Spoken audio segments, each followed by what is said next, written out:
भविष्य में हर किसी की बाह पर एक संख्या होगी जो जीवन काल का प्रतिनिधित्व करेगी। जीवन काल का उपयोग चीजें खरीदने और जुआ खेलने के लिए किया जा सकता है, लेकिन जैसे ही किसी की जीवन काल समाप्त हो जाती है, वह व्यक्ति सड़कों पर मर जाता है। इस आदमी की जीवन काल केवल 23 घंटे बची है। उसकी माँ के पास अभी 2 दिन और 23 घंटे हैं। माँ ने सुबह अपना जीवन काल उसे दे दिया ताकि वह रात को थोड़ी सब्जियां खरीद सके। माँ ने केवल 1 दिन का जीवन काल बचाया। सुबह आदमी को जहाँ भी जाना होता है जीवन काल देना पड़ता है। नाश्ते के लिए भी भुगतान करना अनिवार्य है। छोटी लड़की को टिप देने के लिए जीवन काल जरूरी है और उसकी सैलरी भी जीवन काल में मिलती है,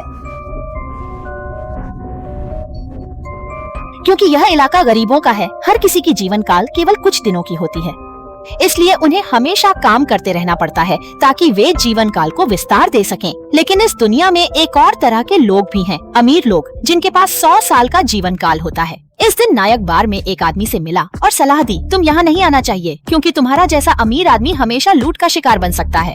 अमीर आदमी ने देखा कि नायक का दिल अच्छा है, तो अगले दिन उसने अपना जीवन काल नायक को दे दिया और उसने जीवन जीने की उम्मीद छोड़ दी और सीधे पहाड़ी से छलांग लगा दी। जब नायक जागता है, वह देखता है कि उसकी बाह पर 100 साल का जीवन काल हो गया है। उसने सबसे पहले अपनी माँ को ढूंढा। वह उस जगह पर खड़ा होता है जहाँ वह अक्सर बस से उतरती थी, लेकिन उसे वहाँ नहीं मिलती।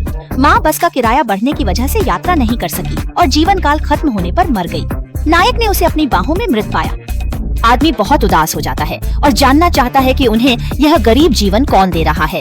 अगले दिन नायक ने अमीरों के इलाके की यात्रा हेतु एक लग्जरी कार ली। यह उसकी पहली बार थी जब वह दूसरा संसार देख रहा था। कार धीरे धीरे कई इलाकों की सीमाओं को पार करती है। हर क्षेत्र में जीवन काल का भुगतान करना होता है। जितने आगे जाते हैं उतना महंगा होता है। आम लोगों के पास आखिरी क्षेत्र तक पहुंचने के लिए जीवन काल नहीं होता, क्योंकि वहां पूरे साल का जीवन काल लगता है।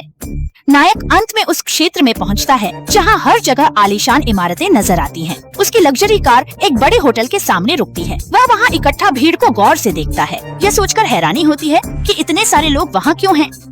वह होटल में जाता है और पूछता है कि एक कमरे की कीमत कितनी है। रिसेप्शनिस्ट कहती है कि 2 महीने का जीवन काल। 2 महीने का जीवन काल गरीबों का 2 महीने का वेतन होता है, लेकिन अब वह इसकी परवाह नहीं करता, क्योंकि अब वह एक असली अमीर आदमी है।